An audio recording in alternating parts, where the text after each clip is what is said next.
Hello everyone and welcome back to my YouTube channel. I hope you guys are having a wonderful day. Before we start, please hit the subscribe button and give this video a thumbs up. Liam Spencer to have a new living arrangement. Katie Logan intelligencers on Daphne Rose that leads to a fiery battle, but Zende Forrester Dominguez could also come under fire. Liam to have a new living arrangement, which makes Hope Logan suspicious.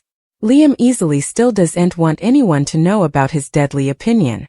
As he gets weaker and weaker, what's he going to tell his favored bones? Especially the kitties? In any case, Liam is in serious denial but will have a new living arrangement. It seems that Liam might stay at Steffy Forrester Finnegan's place. I feel to recall Paris Buckingham stayed in a guest house on the Precipice House's property. Steffy would feel more having Liam nearby. And John Finnegan is a croaker and could deal with any extremities. Still, what does Liam say to Hope when she eventually sees him again? Suckers will also see Carter Walton supplicate Hope for another chance. Hope seems undecided and is still agonized. Hope has been allowing about Liam a lot recently, but he was just told he's dying. Despite his being in denial, he might still not want Hope to get hurt. So perhaps that's why Liam encourages Hope to give Carter an alternate chance. Katie will end up observing on Daphne and Carter. Katie sees the Nose Factory a kiss on Carter. She must see and hear a lot more because there's a fierce battle. Katie blasts Daphne alone, and also asks if she's just there to do Steffy's dirty work. Also, Steffy and Taylor Hayes learn the verity behind the looker scheme. Ridge Forrester confronts Eric Forrester over his runway trick. Eric will contend that Ridge belongs with Brooke Logan in an exercise clip. Ridge forcefully tells his pater that he's committed to Taylor. Also, Will Spencer congratulates Electra Forrester on her success. At Forrester, Steffy tells Hope, Brooke, and Carter that she can't stay for the attorneys to sort this out. She has to cover her family's means. She asks, so do we've a deal? Brooke asks if she'd be willing to answer to them. Steffy doesn't want to lose the family company and watch it buckle. What happens now will be part of her heritage, so yes, I'm willing to answer to you. Do we've a deal? At the Forrester manse, Ridge tells Eric, Zende, and Taylor he's sure Steffy's plan is to get the company back. She can't be bullied and will get it back from Hope and Carter. First effects first, she has to get back to work. Ridge grunts that if they do'n't trust Steffy, the plan isn't going to work. They go back and forth about whether they'll let Steffy return. Eric says she'll catch them off guard, that's for sure. Zende says they're all smart and cautious, it'll take a lot to wisecrack them. Ridge says if anyone can do it, it's Steffy. At Bill's place, Luna cons with her ankle examiner and tells him she's glad she's serving her judgment there rather than in jail. She assures him she won't beget trouble and teases that he's tough but fair. It's one of the reasons she wanted him to be her pater. Bill states that he's not her father. That was a taradiddle, a trick. Luna wanted to believe it further than anything. It was the happiest time of her life. Bill says he's not her father, formerly again, and what they're doing there doesn't change that. Tom Starr, who she boggled, was the only father she'll ever have. Bill wants to hear how she did it again. Luna balks but does what he asks. They go overly doing the maternity test because she allowed.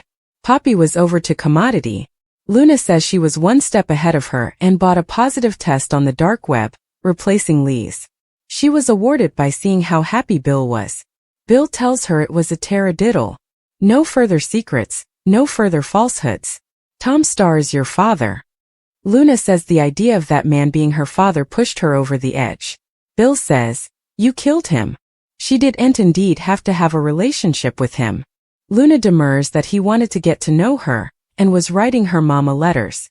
She was stable and her deadbeat pater wanted to ruin it all. It touched off her worst fears. Bill says a lot of people have fears but they do'n't commit murder. Luna insists she's a changed woman. Bill gets a textbook as Luna gapes at Will's print, and says she won't waste her alternate chance. In Lee's office, April wants to know what her master is going to do with Tom Starr's liver. Lee knows it was an unusual request.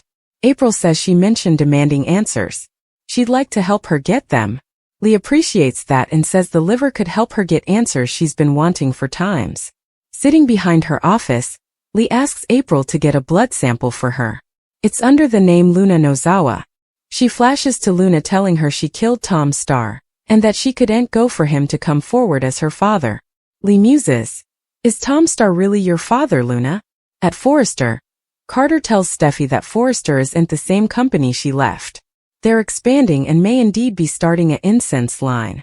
Steffy is all for helping Forrester contend. She'll help Carter apply his ideas, especially with the scent line. The buyers must have questions and enterprises. Bring me back and I guarantee you no bone. We'll be asking how the Forresters feel about this preemption. At the Forrester manse, Eric thinks Brooke will see the wisdom of having Steffy back at the office. Ridge isn't sure what she cares about presently away from enabling her thieving son and being CEO. She jumped at that enough snappily, didn't she? He grievances about her coming over there telling him it was all for him, for them. I'm not buying any of that. She's on the wrong boat, and when this is each over, there won't be a spot for her presently.